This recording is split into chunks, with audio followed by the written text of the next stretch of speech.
اور آپ کا لقب ہے سید الطائفہ، یعنی اے جماعت اولیاء کے سردار۔ اندازہ لگاؤ کہ کیا مقام ہے حضرت سیدنا جنید بغدادی رضی اللہ تعالیٰ عنہ کا، آپ کو سید الطائفہ کہا جاتا ہے۔ سن 216 ہجری میں آپ کی ولادت ہوئی بغداد شریف کے اندر، اسی لیے آپ کو بغدادی بھی کہا جاتا ہے، جنید بغدادی۔ آپ کے دادا کا نام جنید تھا، تو اس لیے والد نے باپ کی محبت میں بیٹے کا نام بھی جنید رکھ دیا تھا، اور آپ کے والد کا نام تھا محمد، یعنی جنید بیٹا محمد کا اور وہ بیٹے جنید کے۔ تو والد گرامی نے دادا کی محبت میں اپنے بیٹے کا نام جنید رکھا تھا۔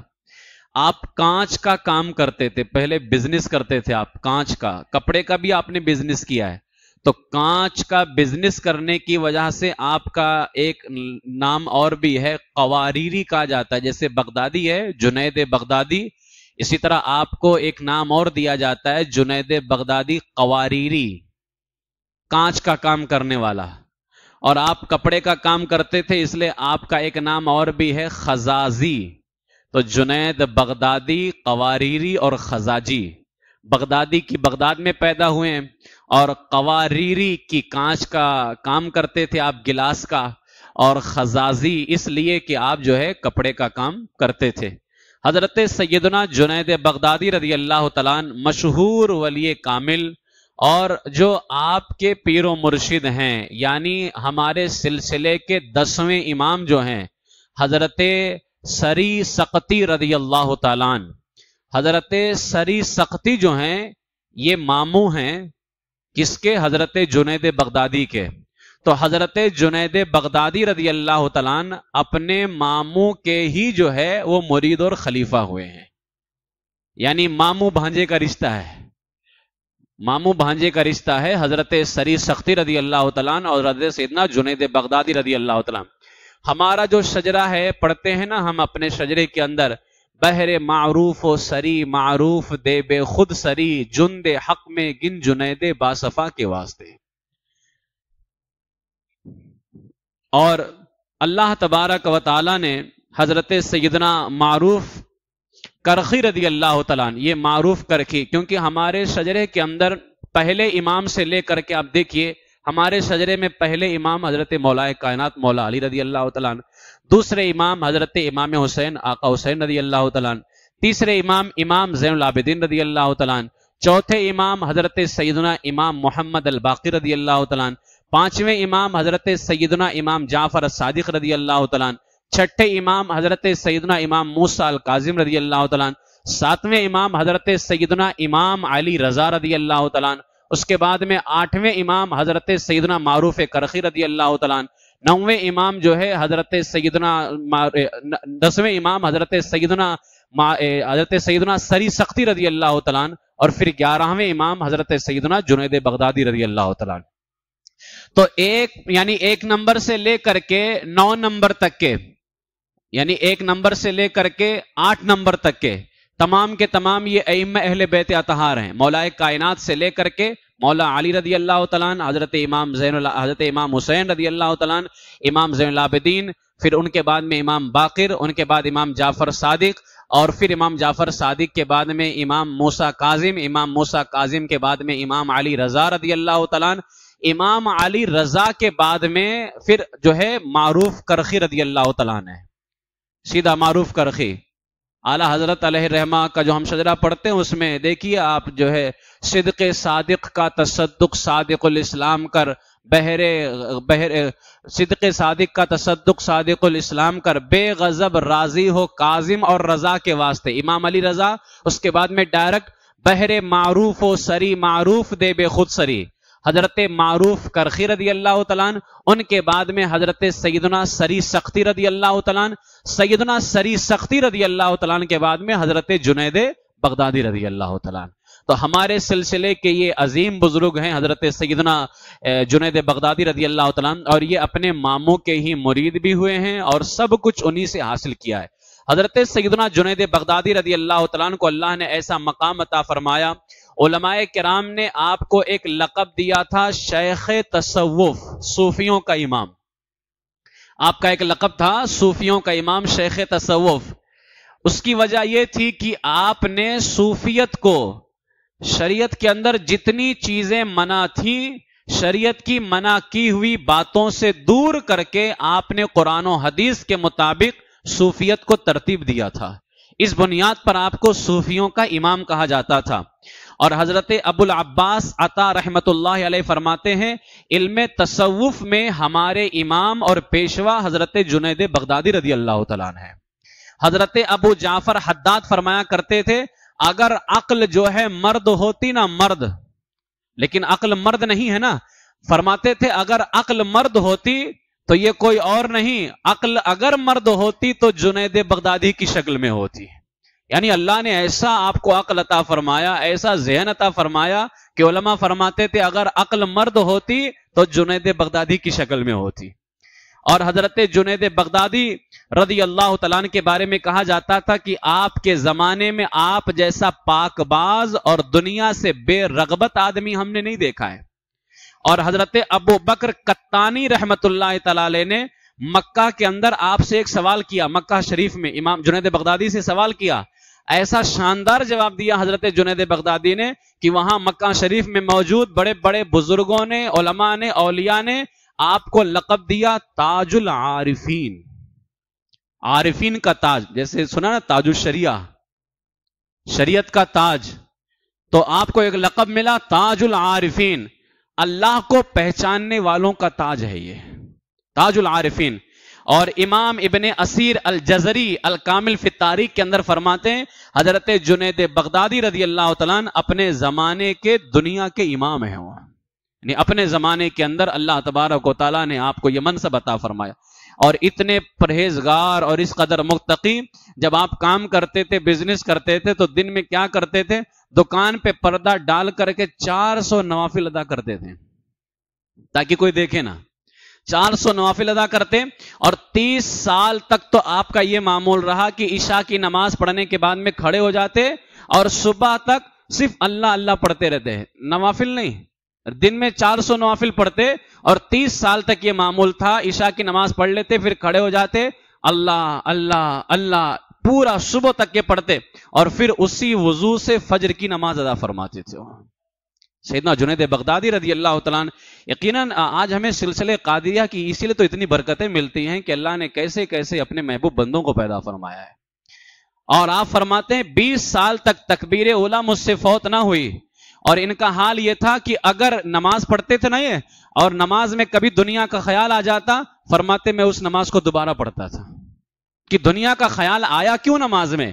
اس لیے کہ میں اللہ کے لیے آیا تو بس اللہ ہی کا خیال ہونا چاہیے، دنیا کا خیال نہیں ہونا چاہیے. فرماتے اگر دنیا کا خیال آ جاتا تو میں اس نماز کو دوبارہ پڑھتا تھا. تو حضرت جنید بغدادی رضی اللہ تعالیٰ عنہ ایسے ہمارے اکابرین ہیں کہ یہ اپنا کوئی بھی عبادت یا اپنی کوئی بھی نماز یا عبادت جو ہے یہ بس اللہ کے لیے. ایک شخص آپ کی بارگاہ میں آیا اور اس نے کہا حضور میں حج کر کے آیا ہوں. آپ نے فرمایا کہ حج کر لیے؟ اس نے کہا ہاں میں حج کر چکا ہوں. تو آپ نے فرمایا اچھا یہ بتاؤ جب تم اپنے گھر سے نکلے تھے اور وطن کو چھوڑ کر کے گئے تھے حج کے لیے تو سارے گناہ پیچھے چھوڑ کے گئے تھے؟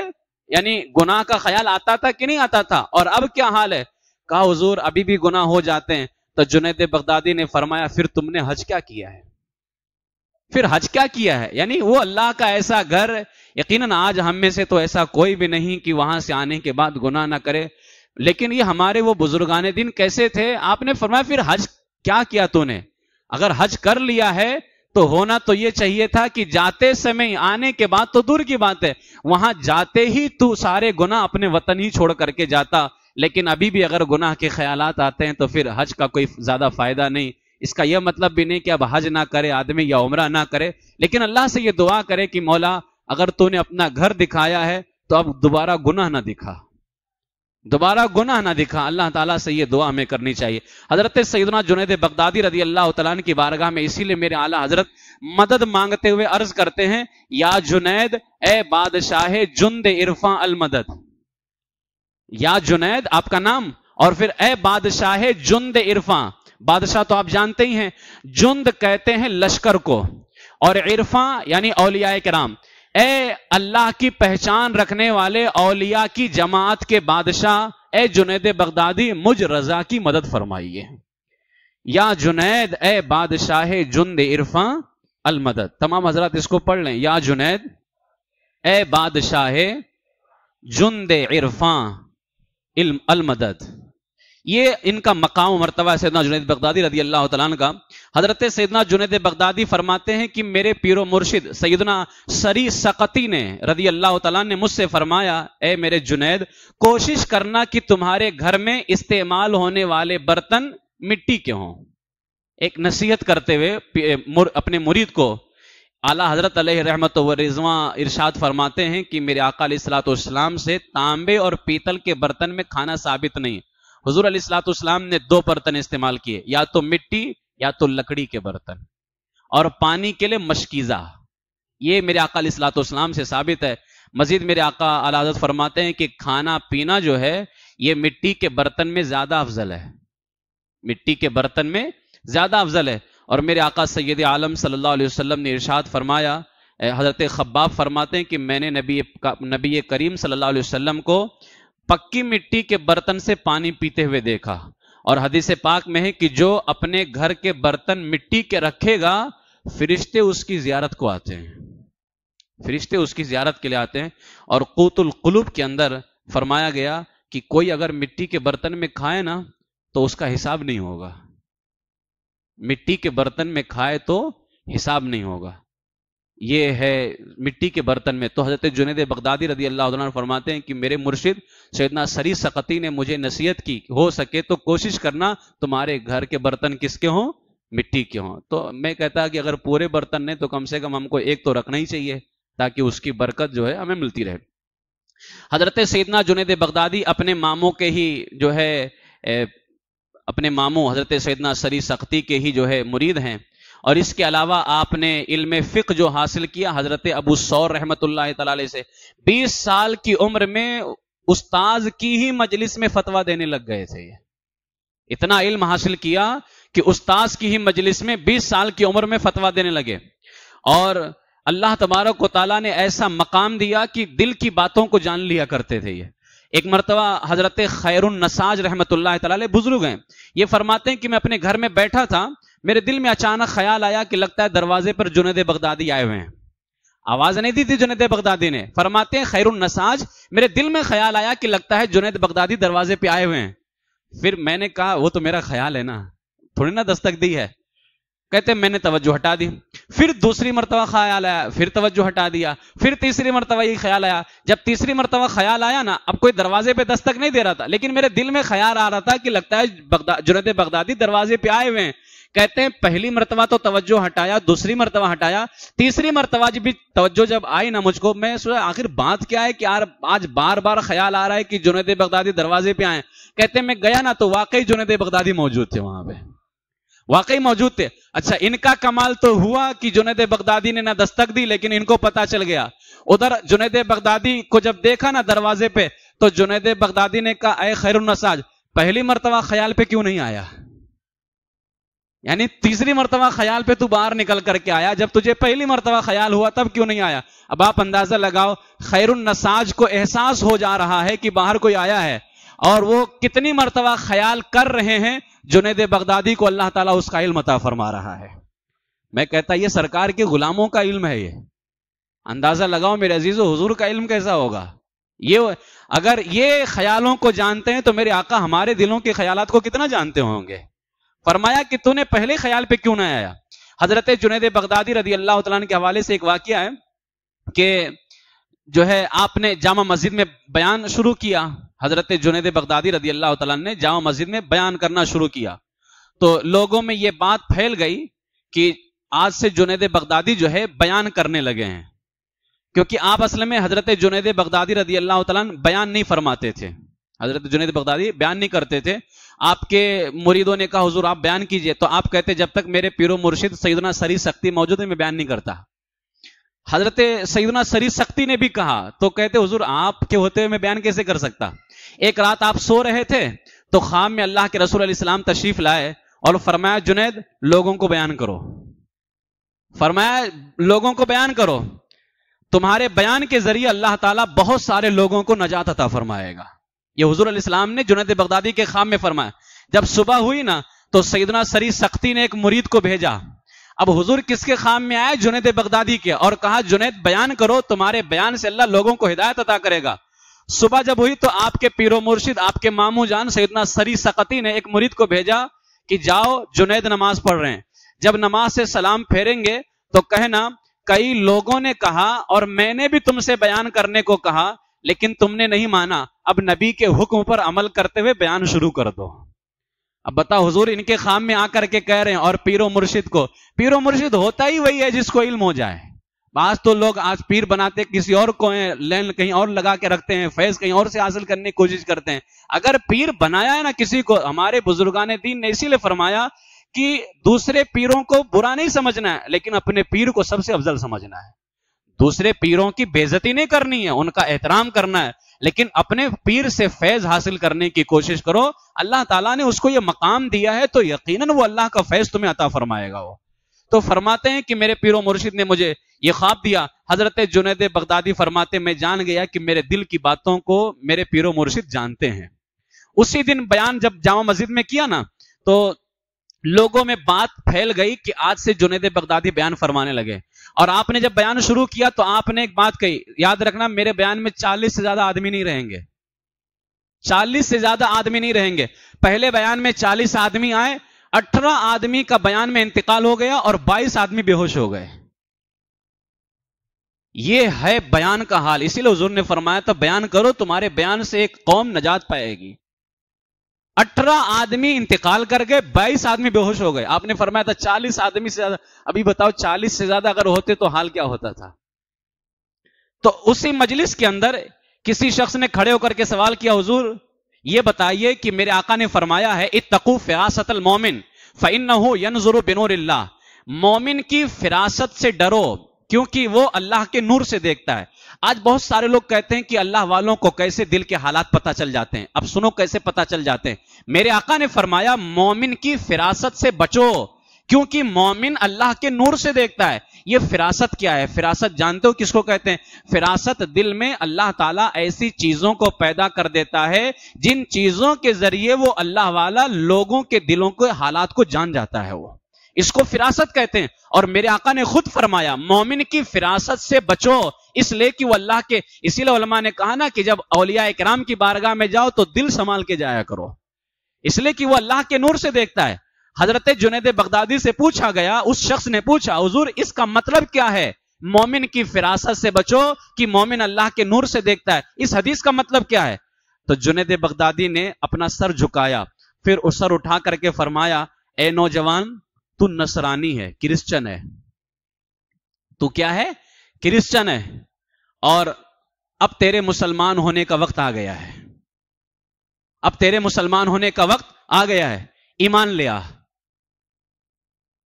وہ جو جوان تھا نا واقعی کرسچن تھا، واقعی حقیقت میں وہ کرسچن تھا. حضرت جنید بغدادی نے فرمایا اے نوجوان تو کرسچن ہے، تیرے ایمان لانے کا وقت آ چکا ہے، ایمان لے آ. جیسے ہی اس نے اتنا سنا، وہ حقیقت میں کرسچن تھا، اس نے حیران ہو گیا کہ میرے بارے میں ان کو کیسے پتا چل گیا. اور جیسے ہی آپ نے فرمایا ایمان لے آ، تیرے ایمان لانے کا وقت آ چکا ہے، فوراً یہ کرامت دیکھ کر کے اسی وقت مسلمان ہو گیا. وہ حضرت امام یافعی فرماتے ہیں کچھ لوگ یہ سمجھتے ہیں کہ اس میں ایک کرامت ہے، اس میں ایک کرامت ہے کہ حضرت جنید بغدادی نے جان لیا کہ وہ کرسچن ہے. فرماتے نہیں، اس میں 2 کرامت ہے. ایک تو جانا ہی کہ وہ کافر ہے، دوسرا یہ بھی جان گیا کہ بہت جلد مسلمان ہونے والا ہے. وہ یہ حضرت جنید بغدادی رضی اللہ تعالیٰ عنہ کو اللہ تبارک و تعالیٰ نے فراست ایمانی عطا فرمائی. اور میرے آقا علیہ الصلوۃ والسلام کی بارگاہ سے اتنا نوازے گئے. اللہ کے نبی صلی اللہ علیہ وسلم جو ہے، اللہ کے نبی آخری نبی ہمارے آقا سید عالم صلی اللہ علیہ وسلم کو ایک بزرگ نے خواب میں زیارت کی تو دیکھا کہ حضور کی خدمت کے اندر حضرت جنید بغدادی بھی حاضر ہیں. اتنے میں ایک شخص آیا اور اس نے حضور کی بارگاہ میں ایک فتویٰ پیش کیا. اب یہ خواب ایک دوسرے اللہ کے ولی دیکھ رہے ہیں اور انہوں نے دیکھا کہ حضور ہیں اور حضرت جنید بغدادی پہلے سے موجود ہیں بارگاہ رسول کے اندر، کہ ایک شخص آیا اور اس نے حضور کی بارگاہ میں ایک فتویٰ پیش کیا، یعنی کوئی مسئلہ پوچھنا چاہتا تھا. میرے آقا نے اس آدمی سے اشارہ کر کے فرمایا جنید کو دے دو، جنید جواب دیں گے. جنید کو دے دو، جنید جواب دیں گے۔ اس نے کہا یا رسول اللہ آپ کے ہوتے ہوئے میں نے کیسے دے سکتا ہوں، یعنی جواب آپ دیں گے، آپ کے ہوتے ہوئے میں نے نہیں دے سکتا۔ میرے آقا نے فرمایا سنو، انبیاء کرام کو اپنی امتوں پہ فخر تھا اور مجھے جنید پہ فخر ہے۔ انبیاء کرام کو اپنی امتوں پہ فخر تھا اور مجھے جنید پہ فخر ہے، لہٰذا جنید کو دے دیا جائے۔ یہ حضرت سیدنا جنید بغدادی رضی اللہ تعالیٰ عنہ کا مقام ہے کہ بارگاہ رسول میں آپ کا مقام کتنا بلند ہے۔ ایک مرتبہ ایک شخص نے آپ سے کہا حضور یہ جو ہمیں بزرگوں کے واقعات سنائے جاتے ہیں، اور الحمدللہ ہماری بھی عادت ہے کہ ہم اپنے بزرگوں کا تذکرہ عام طور سے کرتے ہی رہتے ہیں، تو اس کا فائدہ کیا ہوگا؟ کچھ لوگ تو اس کو بالکل بیکار سمجھتے ہیں کہ آئے دن ان کا تذکرہ، آئے دن ان کا تذکرہ، تو سنو اس کا فائدہ کیا ہوتا ہے۔ حضرت جنید بغدادی سے پوچھا گیا حضور جو مریدوں کو بزرگوں کے واقعات سنائے جاتے ہیں اس کا فائدہ ہوتا ہے کہ نہیں ہوتا ہے؟ کہا ہوتا ہے۔ کہا اس کا فائدہ ہوتا ہے اس لیے کہ الحکایات جند من جنود اللہ یقوی بہا قلوب المریدین، کیونکہ بزرگوں کے واقعات اللہ کے لشکروں میں سے ایک لشکر ہے، جب وہ بیان ہوتا ہے تو اللہ تعالیٰ مریدوں کے دلوں کو مضبوط فرما دیتا ہے وہ۔ اور قرآن مقدس کے اندر بھی اللہ تعالیٰ نے فرمایا وَكُلًّا نَقُصُّ عَلَيْكَ مِنْ أَنْبَاءِ الرُّسُلِ مَا نُثَبِّتُ بِهِ فُؤَادَكَ، کہ اللہ تبارک و تعالیٰ نے فرمایا اور رسولوں کی خبروں میں سے ہم سب تمہیں سناتے ہیں جس سے تمہارے دل کو قوت دے۔ تو رسولوں کی خبریں اللہ کیوں سناتا ہے؟ تاکہ دل کو مضبوط کریں۔ تو اسی وجہ سے آج بزرگان دین کے واقعات یا ان کے جو حالات ہوتے ہیں ان کو سنایا اس لیے جاتا ہے تاکہ اللہ تبارک و تعالی ہمارے دلوں کو مضبوط کرے۔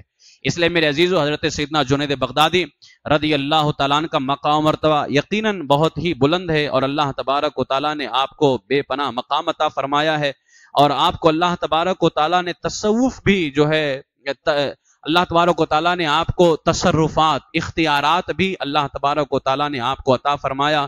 اور جب آپ کے وصال پاک کا وقت آیا تو حضرت ابو محمد جریری فرماتے ہیں کہ میں انتقال کے وقت آپ کے پاس میں حاضر تھا اور آپ تلاوت فرما رہے تھے، جمعہ کا دن تھا، جب تلاوت ختم کر چکے تو میں نے کہا آپ اس وقت بھی تلاوت کر رہے ہیں؟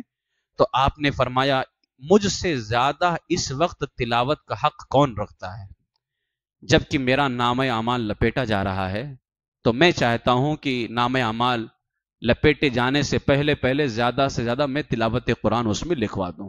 تو فرمایا مجھ سے زیادہ تلاوت کا حق کون رکھے گا؟ پھر کسی نے آپ سے کلمہ پڑھنے کے لیے کہا کہ آپ کلمہ پڑھیے انتقال کے وقت، تو آپ نے فرمایا میں نے زندگی میں کبھی کلمہ بھولا ہی نہیں، تو یاد کیوں دلا رہے ہو؟ یاد کیوں؟ اس سے اندازہ تھا جو میں نے ایک دن روایت پیش کی تھی کہ سرکار اعلیٰ حضرت نے فرمایا کہ جو زندگی میں اپنے ایمان کی فکر نہیں کرتا ہے اس بات کا ڈر ہے کہ مرتے وقت اس کا ایمان چھن جائے گا۔ حضرت جنید بغدادی کی جب یہ بات میری نگاہوں کے سامنے آئی نا تو اعلیٰ حضرت کی وہ بات یاد آ گئی کہ حضرت جنید بغدادی نے فرمایا مجھے کلمہ یاد دلاتے ہو، میں زندگی میں کبھی بھولا ہی نہیں۔ اگر آپ زندگی میں ہمیشہ اپنے ایمان کو یاد رکھو گے تو یقین ہے کہ مرتے وقت یہ ایمان کہیں ضائع نہیں ہوگا ہے، بلکہ اللہ تعالیٰ اس کی حفاظت فرمائے گا۔ اس لیے وہابیوں کے ساتھ، دیوبندیوں کے ساتھ، غیر مقلد اہل حدیثوں کے ساتھ اور اتنے باطل فرقے اور گستاخ بد مذہب ہیں، ان سے اپنے آپ کو بچاؤ، اس لیے کہ یہ رسول اللہ کے نہیں، ہم ہیں رسول اللہ کے، جنت رسول اللہ کی، اس لیے اپنے ایمان کی حفاظت کرو۔ سرکار جنید بغدادی نے فرمایا میں کبھی زندگی میں کلمہ بھولا ہی نہیں، مجھے کلمہ کیوں یاد دلا رہے ہو؟ حضرت سیدنا جنید بغدادی رضی اللہ تعالیٰ عنہ اس شان کے ساتھ دنیا سے تشریف لے کر کے جا رہے ہیں۔ 298 ہجری میں جمعہ کے دن آپ کا انتقال ہوا، دوسرے دن تدفین ہوئی سنیچر کے دن، تقریباً 60,000 کا مجمع آپ کی نماز جنازہ میں تھا اس وقت۔ آج تو 298 نے، آج سے 1200 سال پہلے، 1200 سال پہلے 60,000 کا جنازہ، اور آپ کے مزار شریف پر لوگ روزانہ 1 ماہ یا اس سے زیادہ حاضری دیتے رہے، اور آج بھی پوری زندگی آپ اپنے پیر و مرشد کے ساتھ ہی رہے، حضرت سیدنا سری سقطی رضی اللہ تعالیٰ عنہ کے پاس۔ آج بھی جو ہے حضرت سیدنا سری سقطی کے ہی بغل میں مزار شریف ہے، بغداد شریف میں جو ہے حضرت سیدنا سری سقطی رضی اللہ تعالیٰ عنہ۔ پھر جیسے آپ نے دیکھا ہوگا کہ اگر امام ہے اور ایک مقتدی ہو تو نماز پڑھنے کا طریقہ اس میں کیا ہے کہ جو ایک مقتدی ہے وہ ایک صف پیچھے نہ کھڑا ہو بلکہ امام کے داہنے طرف میں کھڑا ہو جائے، ہے نا، اس طرح سے نا۔ آج بھی حضرت سیدنا سری سقطی کا مزار یہ ہے، اور حضرت جنید بغدادی کا مزار شریف ہے۔ ایسا لگتا ہے کہ پیر کی امامت ہو رہی ہے، مرید اقتداء میں کھڑا ہوا ہے۔ کیا بہت ہی خوبصورت منظر اللہ تعالیٰ پھر وہاں کی حاضری عطا فرمائے۔ تو بغداد شریف کا جو بڑا قبرستان ہے نا، اسی قبرستان کے اندر یہ دو آقاؤں کا، اس کے علاوہ وہاں ہمارے بہت سارے آقا ہیں، لیکن یہ دو آقا ایک ساتھ وہاں سے اپنا فیض جو ہے اپنے قادری غلاموں کو عطا فرما رہے ہیں۔ یہ وہ لوگ ہیں جو غوث اعظم کے پیروں میں آتے ہیں، غوث اعظم کے پیروں میں آتے ہیں، سرکار غوث اعظم رضی اللہ تعالیٰ عنہ کے، آپ اندازہ لگا سکتے ہیں۔ اس لیے حضرت سیدنا جنید بغدادی رضی اللہ تعالیٰ عنہ کا مقام و مرتبہ بہت بلند ہے۔